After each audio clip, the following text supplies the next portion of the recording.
Good morning, and welcome. I am Roxana Velázquez, the Executive Director at the San Diego Museum of Art, and it's my great pleasure to welcome you to the 50th anniversary, wow, hue of the Axline Lecture, presented annually in collaboration with the Museum of Contemporary Art San Diego. This lecture honors the great benefactors, Jackie and Ria Axline, whose 1999 bequest has provided each of our museums with an extraordinary legacy to expand our exhibitions, education programs, and community outreach. It's thanks to their vision. It's thanks to the vision and generosity of these great philanthropists that we are able to fulfill our mission. We believe, as you all do, in the power of art and in the capacity to transform societies. So really, today, it's a very inspiring moment. And Hugh Davis, it has been a pleasure to collaborate with you in the last 4 years and a half. We have gone already through several Axlines, but really, I would like also to take the moment to congratulate you for all what you have done for this community. So please, with an applaud, let's... This is a mutual admiration society because I am so pleased and so impressed by the 2 new acquisitions that have been made at the San Diego Museum of Art this year, the extraordinary Zurbaran painting and the wonderful Sorolla, and this is all due to this young lady in the front row. So a round of applause for Roxana Velázquez. It's a very rare thing to have a museum director who actually cares about art, knows about art, and does something about it. So my hat is off to you. I'm also very pleased this morning to introduce internationally renowned artist El Anatsui as the featured speaker for this 15th annual Axline Lecture. El will be in conversation with our chief curator, Catherine Kanjo. Anatsui was born in Ghana and works in Nigeria. It's highly respected for his innovative use of materials and metaphors rooted in the African experience and history. After participating in an exhibition of African artists in the 1990 Venice Biennale, Anatsui was recognized internationally by critics and scholars, 2 of whom are actually with us here in the audience today. Gravity and Grace, Monumental Works by El Anatsui is currently on view at our downtown campus through June 28th. The exhibition highlights the artist's most recent metal work and features 11 of the monumental wall and floor sculptures widely considered to represent the apex of El Anatsui's career to date. The exhibition was originated by the Akron Art Museum and has traveled to Brooklyn Museum in New York, the Des Moines Art Center in Iowa, the Bass Museum in Florida, and is making its final stop here in San Diego. And I should add here and thank Jack Shaman, who is the representative of El Anatsui's work, who first introduced me to his work and also to the idea of this exhibition. So Jack, thank you. I would be remiss before handing over the microphone to Catherine Kanjo and to El Anatsui not to thank the underwriters of this exhibition, Dr. Paul Jacobs, Marianne and Irv Pfister, and Cheryl and Harvey White. Would you give them a round of applause, please?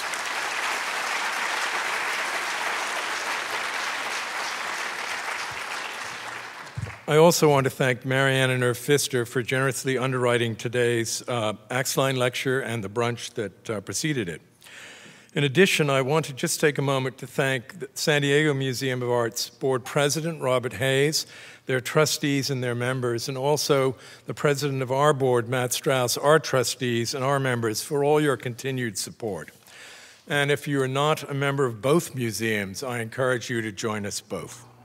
As Roxanne and I say, we're like rival high school football teams. You know, we fiercely compete to be good, but when we're playing against somebody else, we're right there behind each other. So it's a good partnership. Institutional support for both our museums is provided in part by the City of San Diego Commission for Art and Culture. And we're very pleased that Dana Springs, the executive director of the City of San Diego's Commission for Arts and Culture, and several of the commissioners are here today. Dana, where are you? Would you raise your hand so we can give you a round of applause? There she is. We thank you for all you and the Commission do to support the rich cultural city that we have in San Diego. So if I just ask you to turn off your cell phone so we won't, I'll turn mine off too, so we don't interrupt the conversation. And now it's my pleasure to introduce Catherine Kanjo. To many, Anatsui seemed to burst onto the scene during the 2007 Venice Biennial with works that filled the Arsenale and draped the facade of the Palazzo Fortuny. Fashioned out of countless metal bottle tops, the twist-off caps and collars that seal liquor bottles, the distinctive hangings occupy a space between painting, sculpture, even architecture. Startling in their scale, source, and effect, these works simultaneously court opulence and admit the everyday. And in 2007, they shook up the international art world.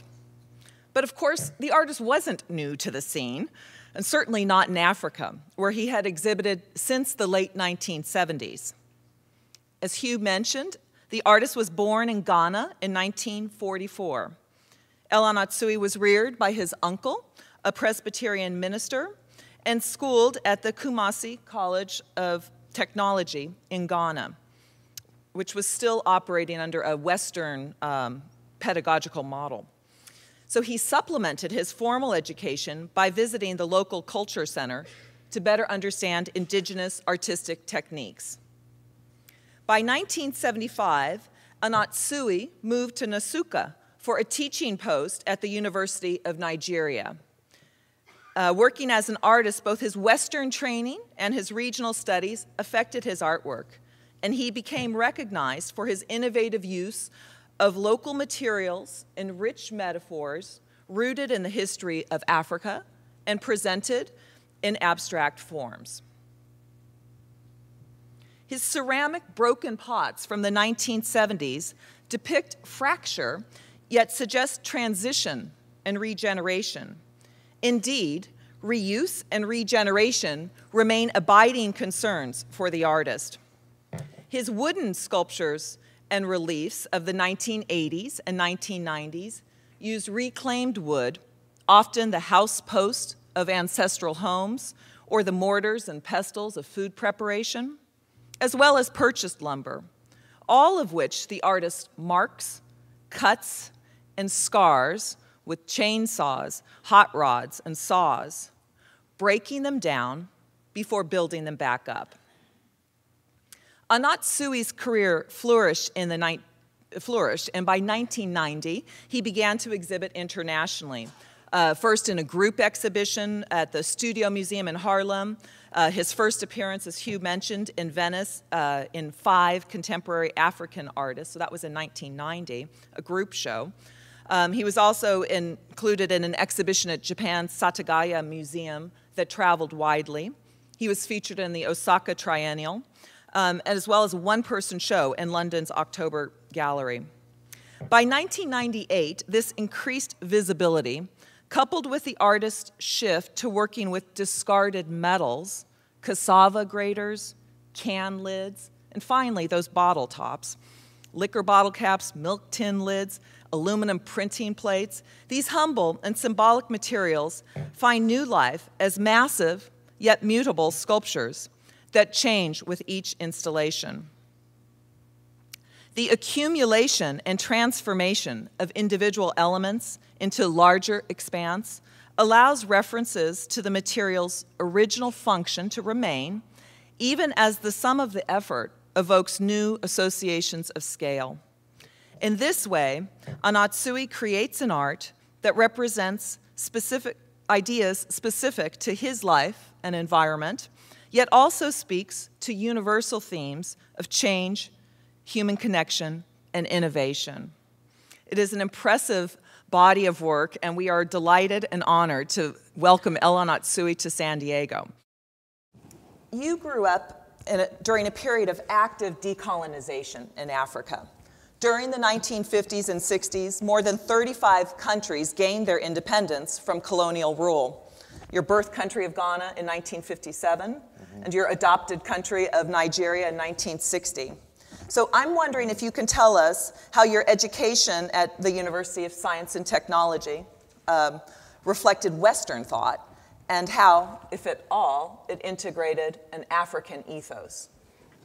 Yeah, thank you very much. Maybe I start by thanking the organizers for the opportunity to be in this beautiful city. This is my first time, and so it's special for me. Okay, to your question. At the time of independence, that's about when I was getting into university, you know, the post-colonial period, well, post-independence period was one that, well, was full of, well, a lot of expectations. There were a lot of things that we expected, you know, having been under colonial rule for a long time and having had a change, we were expecting that there were a lot of good things coming our way. And the school that I went to was affiliated to an art college in the UK. And so curriculum and pedagogy and everything was kind of skewed that way, with the result that towards the end of my career, my university career, for instance, some of us felt that there was something missing. So it is true, you mentioned that you talked about the Western and then asked about African. There was very little of African content in what we were being offered. You know, given the circumstances of the times, and given the fact that there was very little by way of books that had something to do with African art at that time, you know. And, you know, teachers would normally work from books. And since these weren't there, I don't blame them, you know. So that was what was happening at the time I was in the university. But did you want to know more about African I wanted traditions? to know more about, in fact, some of us wanted to, or saw the deficiencies in the curriculum, and therefore wanted to know something about our own art culture. And incidentally, the university is located where we have the National Cultural Center. It's in the same town, the same city as the National Cultural Center. And I remember that I would go at weekends to this center to sit down and experience local artists, you know, at their trade. They were doing so many things, including from music to sculpture to textiles to what have you. And I was excited watching them and seeing that at least there was something like an art culture that we also had. And what I picked from that place was this body of ideograms, or call them signs, that I saw make a big impact on me, in the sense that the artists, you know, who created this were trying to grapple with giving shape to intangible concepts. So to give shape to abstract to give shape to abstract concepts, intangible concepts like versatility, oneness of God, and so on and so forth, as against what, incidentally, we had done something about European Renaissance, and I remember the likes of Paolo Uccello and the rest working with linear perspective, you know, and I saw the clear difference between the two of them, the two approaches, you know. Here are people who are working with things which don't have shape, and then Uccello and co are working with what is presented, and they're trying to see how they can now capture that on paper. You know, so it made a big impact on me, and I did work with these ideograms for quite a long time, you know, about 5 years, you know, when I left art school, because I wanted to kind of indigenize my artistic ethos.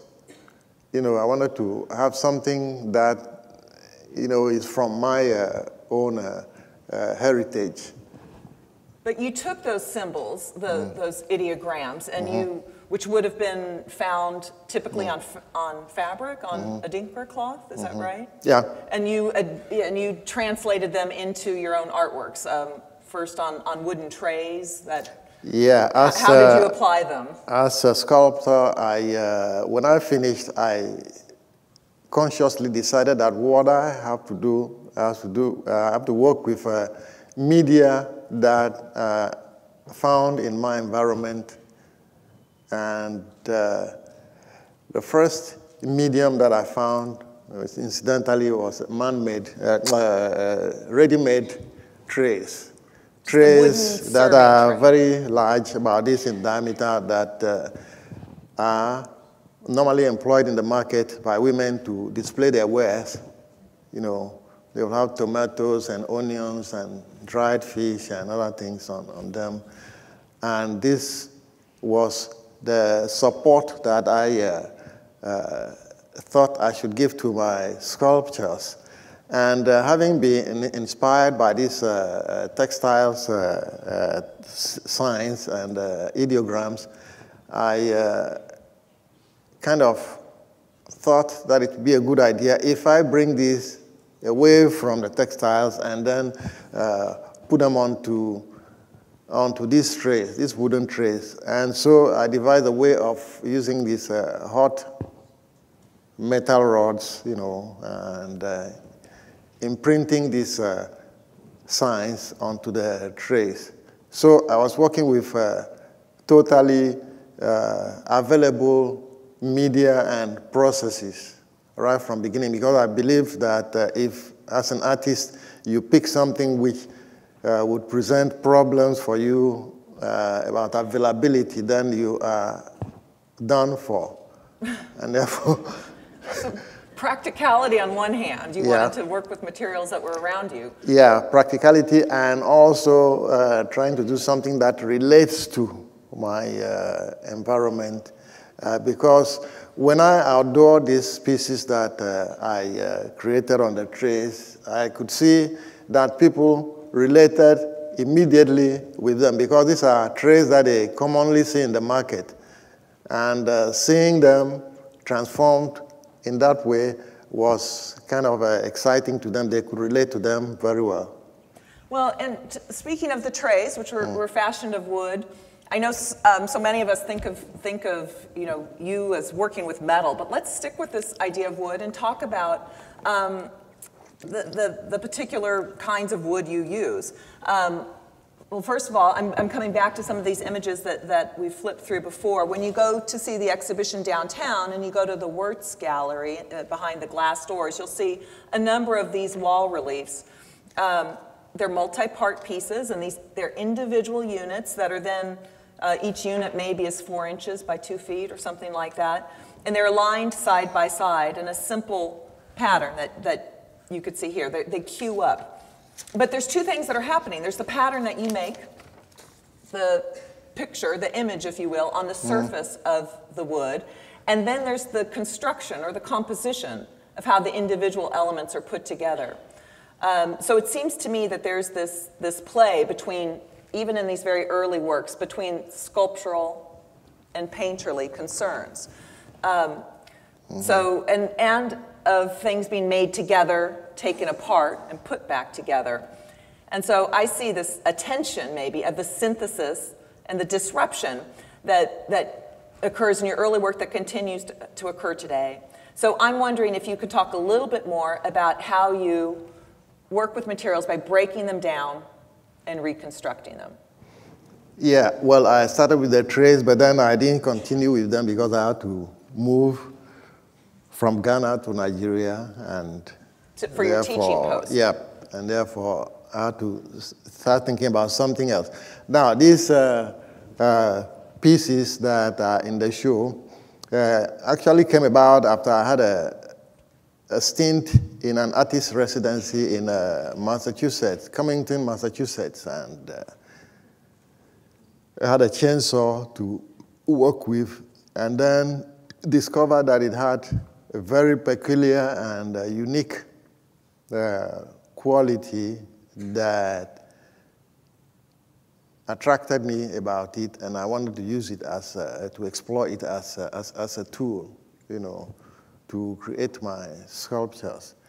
And so I embarked upon working with that chainsaw and eventually some other power tools like the router and the circular saw and other things which produced neater lines than the chainsaw. But I was drawn to the chainsaw because of the roughness and the speed, you know, that it executes the lines. And the lines have a peculiarity, an expressiveness which I thought had something to do with our times, you know, times that things are done very speedily and probably roughly, you know. I explored the chainsaw along that line and also saw that it has something to say about, you know, certain aspects of the history of Africa, which came to my mind at that time. And one of them was the Berlin Conference of, I don't remember, but late 1800s, at which conference, you know, the colonial powers sat down at a table and easily drew lines to divide a continent into bits and pieces. You know, they created Africa like Europe itself. Europe is made up of little countries, and they created the African continent into little patches like that, you know. With the result that you have even straight lines. One of the things that a chainsaw can do very well is, very, very effectively, is the straight line. You don't try doing curved lines with it, straight lines. And I saw, looking at the map of Africa, for instance, that you will see countries which have straight lines as borders and such things, you know. So I explored that idea too with the chainsaw and some other things. Now, the thing you talked about, the pieces of wood that are brought together into a composition, you know, that was a feeling that I had pretty early in my career about what sculpture should be. Whether it should be something that is fixed, something that is there forever, like the Statue of Liberty, you know, which has been there for how many years? Plenty. Yeah, holding the torch up and not changing. And I thought that if art and life are the same, then life is not still, it's always changing. And so I thought that I should be working with forms that are capable of being changed. Forms which can change, forms which are capable of being changed. So the idea of putting the pieces together into a composition doesn't mean that they have to remain so. They are still individuals and they can change their sequence and create something new or something different, you know. Initially, I think I didn't quite understand the process very well. And now I understand that there should have been even changes in the heights of, or the length or heights of the wood. Instead of, if you see most of the works there are in uniform height. They're installed on a single bracket. The option is there for you to even vary the heights. You don't have to make them justify the top or bottom, you can hurry. But I even thought that the best thing would have been for me to work with different heights, so that there is more complexity to deal with, But you do get that. That's interesting. I mean, because trust me, as a curator, and I think I speak for our prep team too, artists don't let you change their artwork. It's highly unusual. So even if there was a fixed rod and we weren't saying, oh, we can't vary the height. We're saying, really? We can move, panel 1 over to the 7th space or whatever. So, but you're right. I mean, they still keep their overall form on these wood pieces. But you allow that idea of change to come to bear when installing the more recent metal works. I mean, so this piece, Black Block, can look quite, what you see here in the background on the right, voluminous as it does both here in the installation at Brooklyn and in our institution. But in other places, it's gone more flat and more draped. And then there's other works like Drifting Continent, where I've seen this, the order altered in these. Is that right? As well as the heights? Yeah. They have played around with the height. Yeah, more than over here. That's your own discretion, which is okay. It's valid also, So yeah, I always believe that people who handle your artwork also have some artistic. They are artists as well, and they should be given some leeway to express their, artistic ideas as well. And I've in the course of it been able to learn a lot, and enrich myself, watching how others react to the start that I give them. I actually refer to them as data that I provide, and you have to do something with it. And very interesting, lessons have been learned by me from, and one of the very, I think more very effective ones came from a very unusual source.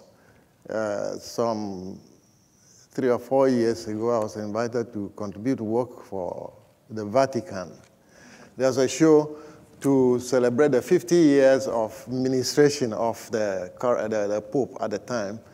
And I created this work and sent it. And I was very curious. I wanted to see, okay, these church people are very conservative. Let me go and see how they are going to handle this, which is supposed to have a lot of freedom, in it. And I went and was very, very pleasantly surprised to see what they did with, the installing of the piece. And it was something that I couldn't have done myself. That's great. So, by giving the opportunity to people to install my works, in any case, they are not things that I have to. Even if I'm installing them myself, they will be changing.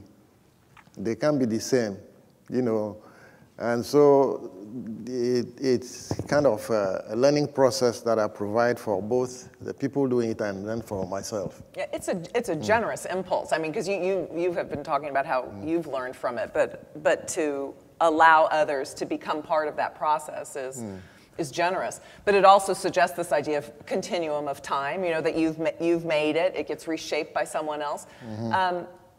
And the materials you've worked with capture time in the other way, that they have a past, that you work with materials that have been used before. And you had made, I read a quote that you said once I thought was so lovely, that new wood has the poetry locked inside it. Old wood is the poetry itself. So can you talk about some of the importance of the histories of the materials you use, whether it's house posts, mortars and pestles, or liquor cap bottles? Okay. History. Yeah. Well, I've worked with the trays, and then I've worked with the strips of wood.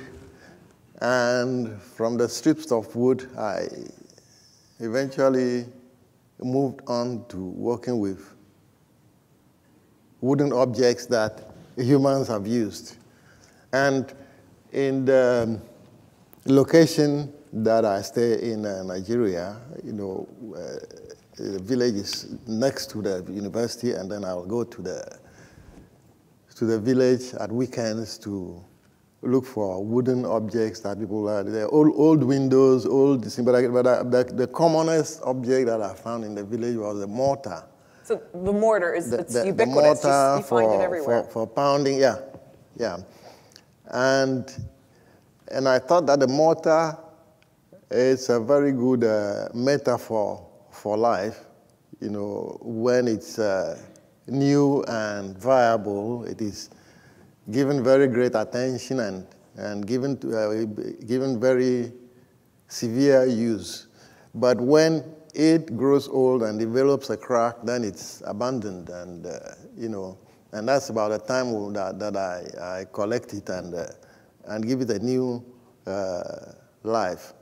Now, when I worked with the strips of wood, which are straight from the sawmill, you know, I felt that there wasn't much of poetry in them. I have to impose poetry on them. The fact of, or the act of shaping and burning, and it was a way of imposing my own poetry on them. But when I started working with the mortars, I saw that there was very little intervention that I needed to do, because they already carry a lot of story, of history, of experience in themselves, and they come to the work with all this. So you made minor alterations and compositions too. Yeah, very, very little intervention was needed, or none at all for them.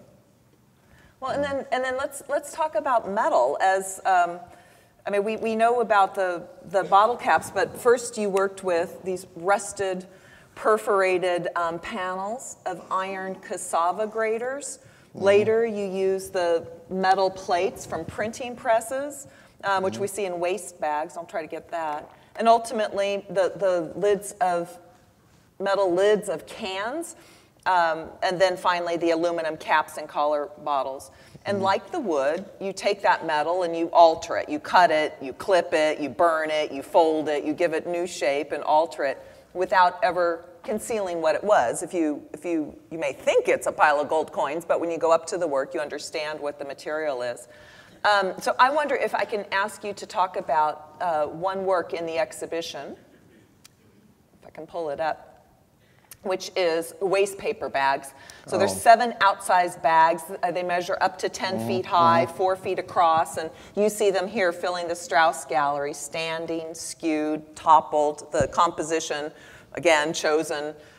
I mean, we've seen what you've done, but chosen by the installers. But the planes, the surface of these are made from these discarded printer plates.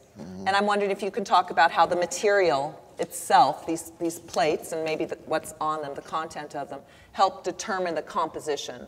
Why did you make these into paper bags? I think you're right. The material largely was responsible for why I made them into paper bags. You know, in the first place, printing is about, well, the printing that we're talking about is on paper. And paper is very ephemeral. And, well, this is how it came about. I went to printing presses in the little village that I live, and there are so many of them. They are very roaring business, printing. And asked them to avail me of plates that they don't have use for. And they gave me huge quantities of them. And I came back to my studio and discovered that they were mostly about obituary notices. Obituary notices. They do print books. They do print books, or textbooks and other things, novels even.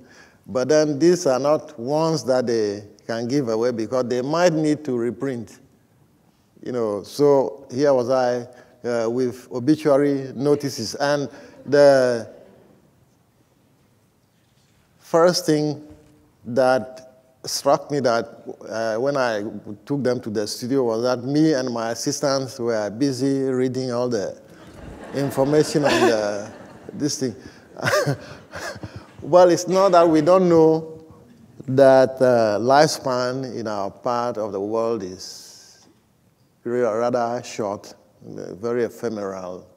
But seeing it in print, you know, kind of reinforced that belief. And we saw, you know, lives that were going up to 45, 35, 55.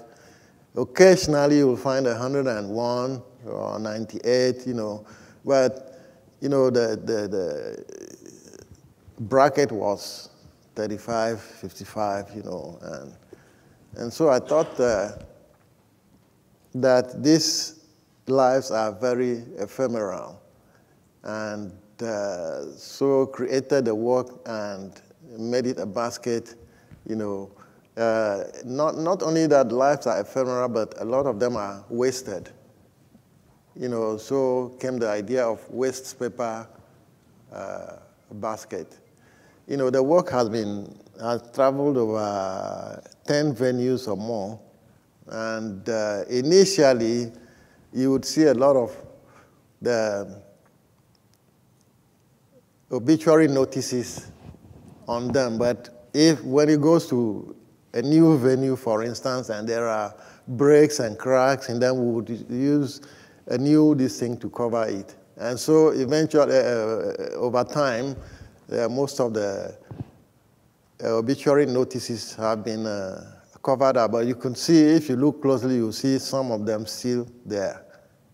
But so this piece, which is 10 years old, is being repaired and patched, and the lights, which are ephemeral anyway, are become hidden.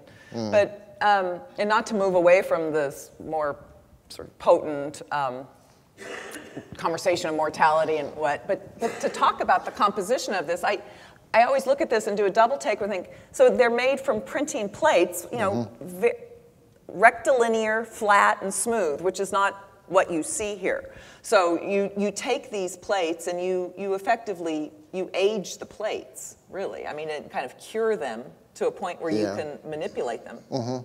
Can you describe how? Yeah, well, the process of creating, well, this is aluminum, and well, in its raw form, it's brittle and difficult to work with, but if you heat treat it, if you anneal it, then it gets softer, and you can plant, and then it can fold, and, you know, because I imagined that the works are going to be traveling, and therefore going to be folded and opened all over the time. So you have to heat treat to make it pliant enough to withstand that stress. They're heated and manipulated, and they do travel flat for as volumetric as they are. They are folded flat and folded all over so that they can pack easily. You know, working with this media, right from even the wood pieces, you know, you can collapse them into a bundle, and with the printing plates and bottle caps, you can easily fold them like clothing or something, and then they come flat. And it's, I mean, the exhibition, I mean, you know, there's 30-foot pieces, but it arrived in crates, you know, not in long rolled tubes, but folded like, you know, the quilt in your, you know, in your linen closet. And you do challenge our expectations for what these materials can do, but even when you don't anneal them, as for the waste paper bags, you heated it to crumple it, and it gave the appliancy you were saying, and the patina. But even when you don't change the material that much, you defy our expectations for what the material should do. I mean, because here, in the drain pipes or in PEAK, you're giving us metal, again, cold, hard, brittle, industrial, and you've found a way through assembling one lid to another, suturing them together, to make them yield and to turn this material into something unexpected and sensuous. How important is that for you to hold on to what the material ought to do and what you want it to do? Are you thinking of that when you make these manipulations? Yeah, what I want to do is to not only look for what the material can do, but try to also stretch it, you know, to the limit, so that it can do things that people don't think that it can do, you know, also. Well, and I want to find this quote. The scholar Susan Vogel describes the allure of this piece. She talks about the allure of the sinuous and enigmatic bends of the work, and then notes how the title, which is Drain Pipes, pulls the viewer away from wonder, she says, and back to the commonplace. I think it's that little startle, that double take, that allows the viewer to pay closer attention to all aspects of the work and the world around us, the source material, the transformation, the new meaning that you bring to the work, and our own seduction to an attraction to the works. Do you think about the viewer as you're making your work? Do you imagine their experience with the work? Well, I imagine my own experience first, and I think as a human being, if it kind of startles me, then I have a feeling that it might startle viewers as well, you know. And you talk about commonplace, you know. Did you talk about commonplace? Yeah. Or, yeah, the commonplace is the thing which really has the capacity to attract. The commonplace has the capacity to attract more than the expensive or precious. You know, I don't think I've seen anybody who has done an artwork in gold or or silver. We use them for some other things, and I don't think that it will make more news, a lot of news, if we hear that an elephant has killed a rat, you know. But if we hear that an ant or ants have killed an elephant, that is more news. Ants are, you know, so it works that way. No. But tell us a little bit about the cans themselves. PEAK. Tell yeah, these are actually from. They are sourced from the milk in my part of the world comes in tins. Yeah, it's sold in tins and evaporated milk. And after it's consumed, normally people would open up and use the cups for some other purposes. So the can itself can get reused so the can is reused, but the lid that they remove from it is actually a castaway. Most of the time, people talk about me as using throwaway materials, but I think most of the material I use are not thrown away. But this particular one is actually thrown away. It has no use, you know, whatsoever. And that's about the only one that I can. When people refer to my work as throwaway material, then I'd say that this one is right. Now, working with this media, yeah, one has a feel about the quantity of milk, for instance, that is consumed in the area. There is a popular terminal or a stopover for long distance vehicles, trucks, and even passenger vehicles, and most of them would overnight there. And so there are a lot of drinking of tea and, and that is how the milk consumption, by that part of the country is very high, and the milk, the particular brand of milk is has a trade name, the peak milk. P-E-A-K, like a mountain. So when I started exploring this media, for instance, the first form that I made with it was, a replica of the pigs. They were shaped like pigs. I call it the pig project. Out of which this grew. Because the way I work is that I create a unit, and this unit is capable of being shaped into so many other things. So from the pig project, I developed this idea of making them into pipes or, But let me just jump back. The unit, the unit for the lids is a flat expanse, probably about 4 by 8 feet. So like a beach towel, if it was laid flat. That's the unit that then you can shape into this. You can shape it into anything, yeah. So we received, again, I think 3 crates filled with these folded units that in the square boxy crate, it was drain pipes, and in the square boxy crate, it was peak, and so the same element gets reimagined and reworked. Yeah. And so here they're rolled. They are rolled and put together in such a way that you have a continuous line, They're fantastic, and they look even better at. This is not our space. They look even better downtown. And you talk about you made the distinction that this maybe is throwaway. That there's not a use for this, another use for this gold coin-like form.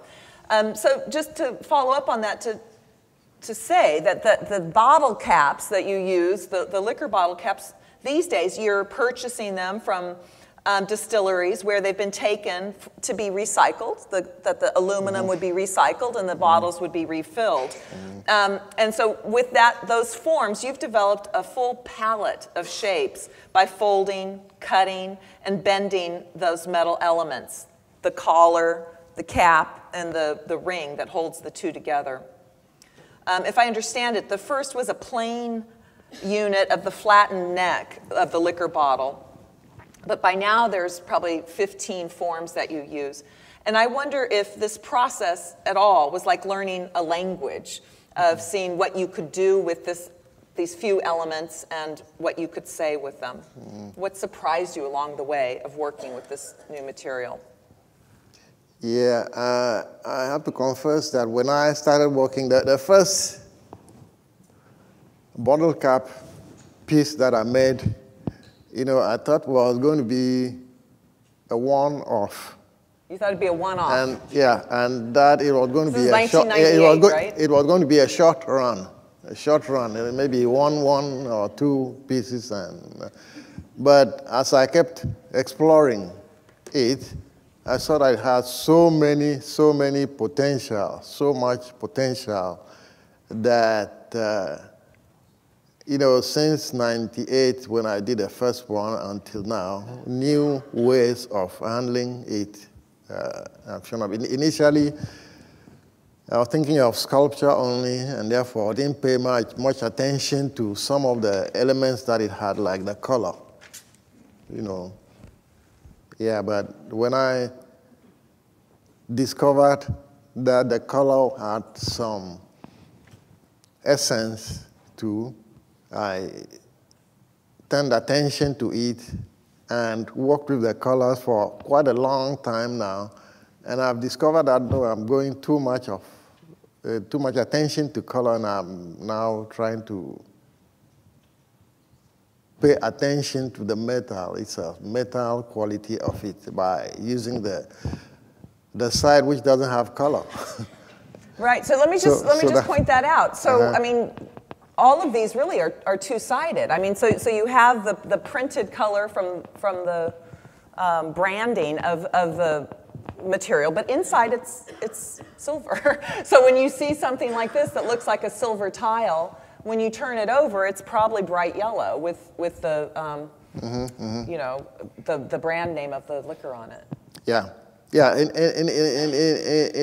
effect, most of the works have not only one side, but two sides, you know. They're like coins, you know, this way, that way, the same, this thing. And yeah, okay. No, it's great. And you see it, I mean, in the work, that you find yourself working through the piece as a painting. I do anyway, you know, the color and the composition and the surface activity, and then one comes back to looking at it as a sculptural object. So that, again, it's that tension that is not dissimilar to what in the early 90 works, where we look at the cut from the router or the chainsaw as both a mark that is pictographic and as something that's sculptural. But looking at this work, which is a detail of an 8-element unit, so this is we're probably seeing something that's 12 feet across. I want to shift and ask you about scale, because I think it's interesting that with this material of the bottle caps, you work with a unit that is so very tiny, and yet from that, it's taken you to work on these scales that are outsized and often literally outdoors with architectural works. So I don't know. I mean, were you anticipating that? How important is that idea of accumulation? It wasn't something that I anticipated right from beginning. I knew that it was going to be to produce works larger than the wood pieces, because right from beginning you felt the lightness of the material. The lightness of the metal. Yeah. Cans, yeah. And therefore was going to do something bigger than the wood piece, but I didn't know that it could, you know, go to this dimension, the dimensions that I've carried them so far, and still counting, you know, it could go larger than them, you know, because working with them over time, we've learned the kind of weak points or weaknesses that there are, and have devised ways of obviating those weaknesses, you know. So with that, you can go. So you mean structural weaknesses? Yeah, if structural at some point you weaknesses. thought you couldn't cover this expanse, you figured out how to reinforce? Yeah. Yeah, we noticed portions of the units that would provide structural weaknesses, and then we had ways of overcoming that. And with that, we can go on and on and on and on and on, you know, with scale. And also, I have a feeling that working with Commonplace media, you know, they don't have a presence if they are domestic sized. Okay. You know, it's like, let's go back to the ants again. If you saw one ant here, you're not going to bother about it. But if you saw a battalion of ants, you're not going to ignore that, you know. So the same principle kind of, goes with this. And I guess that any artist working with commonplace, cheap materials would understand this or knows this. Well, we're not going to ignore your work, so I think you have achieved that.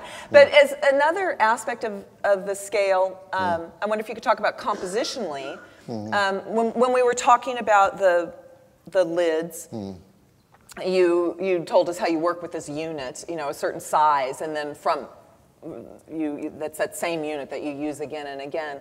But you do something similar with the bottle cap pieces, that you first create a block or a unit. But can you talk about how you make the pieces and then how you compose them into something larger? Well, it's just a matter of progression. You make a small unit and then put them together into something larger, and then put the larger ones together, and just keep expanding. That's all. It's so simple. But it's not premeditated, right? So you're not working on a sketch. It's not premeditated. When I started working with these bottle cap pieces, the process is slow. It could at times have a period of spontaneity in it, but most of the time it is slow and repetitive, and therefore you have all the time to do your thinking, so there's no need to draw. And also, for a long time now, I've always disbelieved, drawings. When I work with the chainsaw, that's very fast. You have to have some idea what you're going to do before you start it. And therefore, with that, I was drawing. I'll have a rough idea where I'm going before I start the machine. But with this, with the speed and everything and all the time at disposal, there was no need to draw. And also because I don't want to draw and become a slave to the drawing. Let it be guiding me. I want to keep my table very plain, and that way I allow new ideas to come in at any time. That's terrific. I want to ask you about one specific work in the show. I think I'm going the right order, called Glee. The work was originally made for a show in a gallery. There's a gallery which invites artists to work in their space with only one work. So I did a site visit and saw the space and imagined that the only way that I could make use of the space was to do something that you go into, because all along I've been working with audience one side, work one side, and this was about the first time that I had the opportunity to think this way.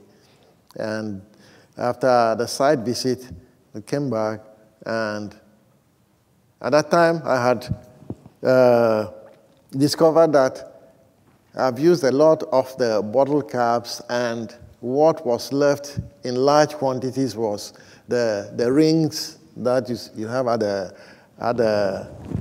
there. the rings that you have at the bottom of the cap.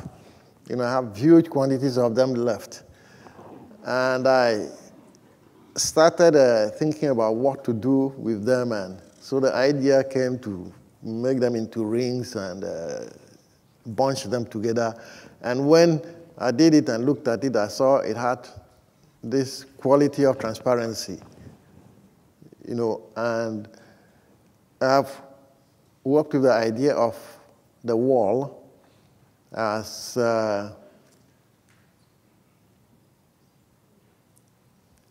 a man construct which is meant to hide things or enclose things, such. But when that happens, what actually takes place is that only ocular view is obstructed, and now we have a stronger element, the sense, stronger sense, the sense of imagination, which certainly is stronger than any of the senses that we have, and that tends to be urged by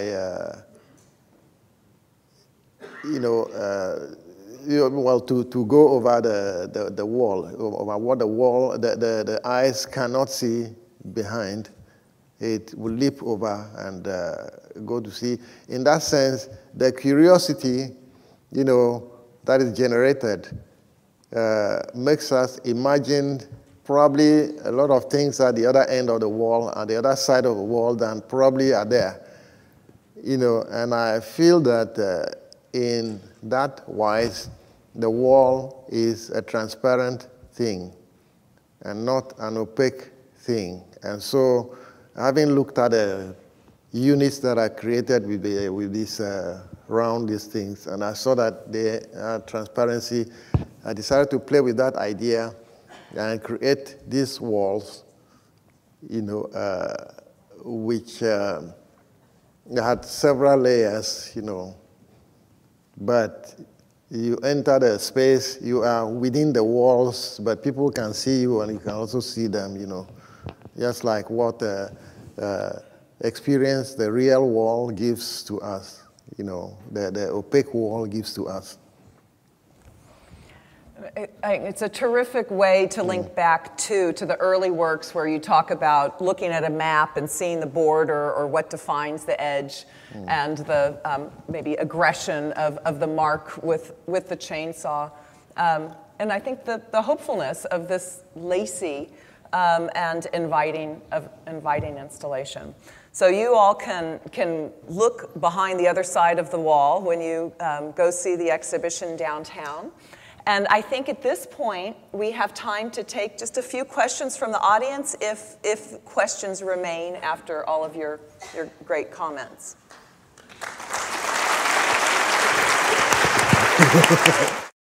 Okay, so the question is, since you presumably travel so much, you must see materials on your travels in airports. Are you tempted by a new material? Something waiting in the wings? I think the commonest thing you see at airports are suitcases and... Watch your bags. and shoes. Suitcases and shoes. And probably aeroplanes.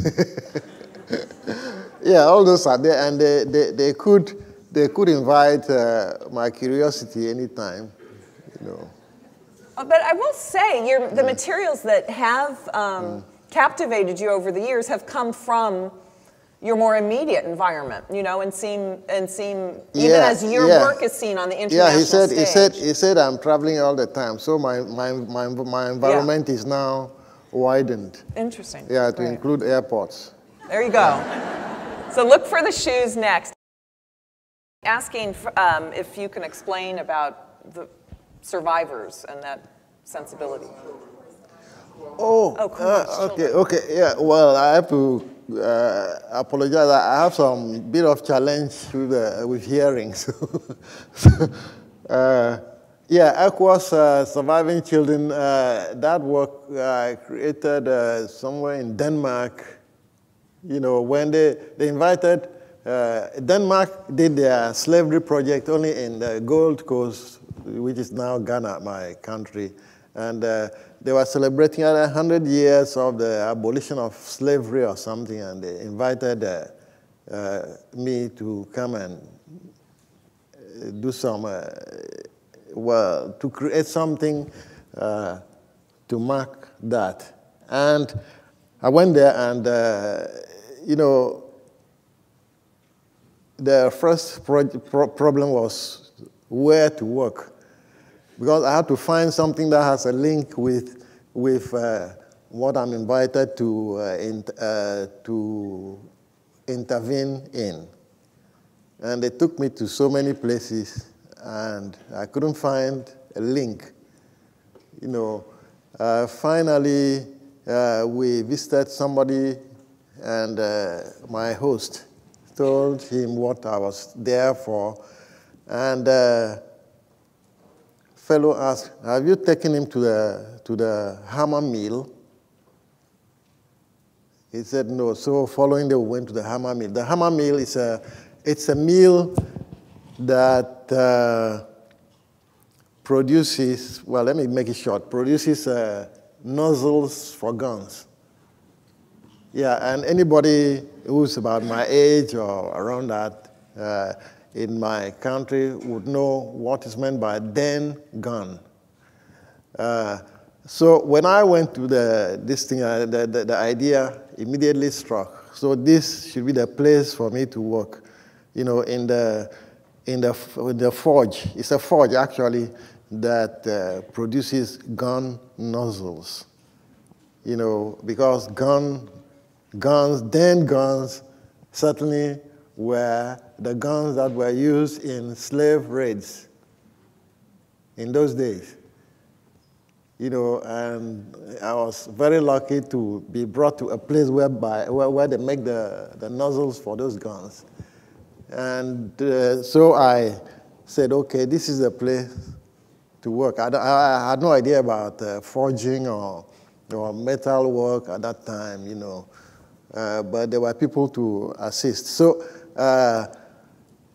the place was kind of out of town, and then after I surveyed the place, I was going back and saw that they were on the beach, when I was waiting for the train or bus or whatever. On the beach, there was a log that was washed ashore, and I went.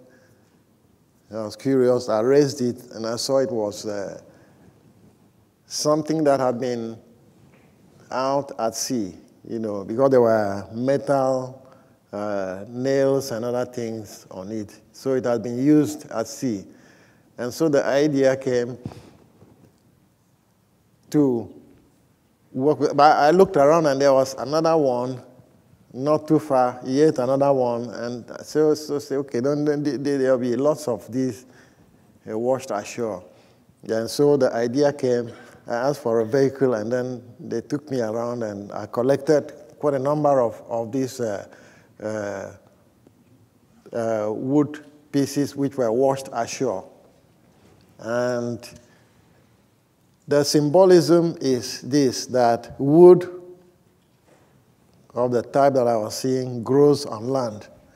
And if it was torn from land and sent out into the sea and used for some other things, that's almost like slavery, or slaves being torn from their home and sent elsewhere, And so I decided, I collected this and took them to the forge and created that work, which is like, the intervention that I did was to there were smaller pieces that I thought could serve as heads for these longer ones.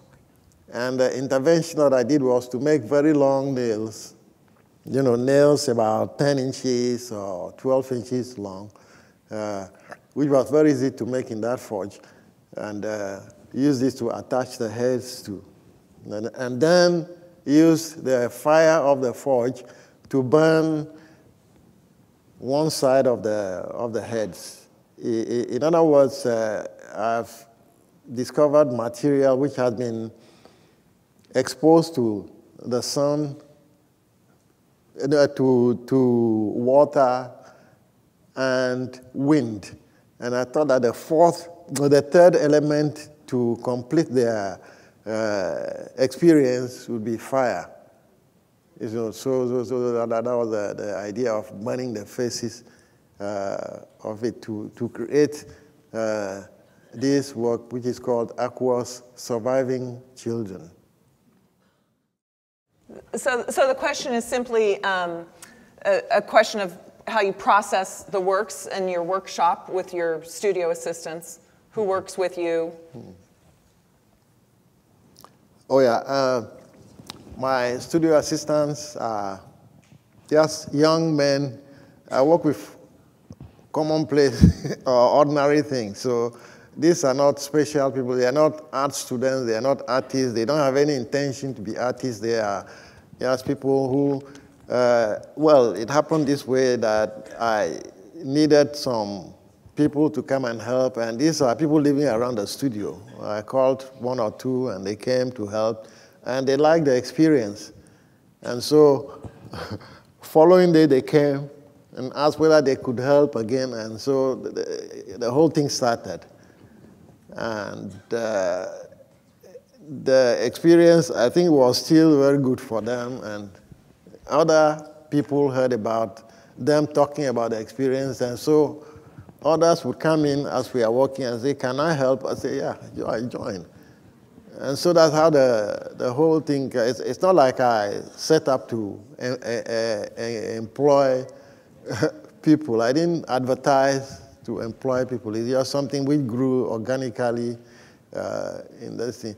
They are young boys mostly who have finished high school and are waiting to take university entrance exam and go to the, a lot of them have whilst working with me,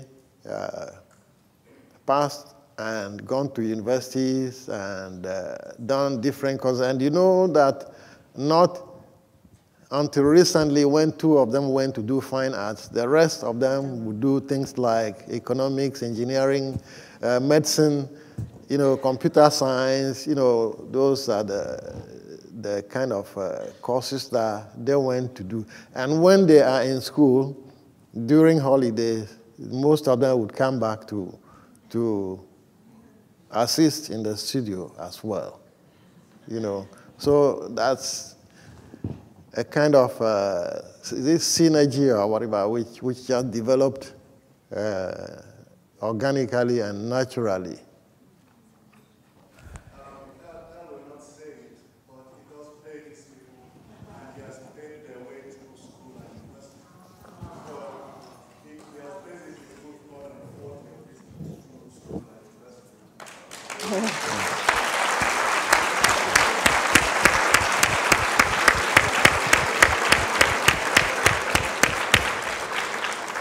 For the sake of the video recording, I'm going to say that this is one of Elle's former students, Sylvester Olgbetchi, who is in the audience, a noted scholar himself, but he was saying that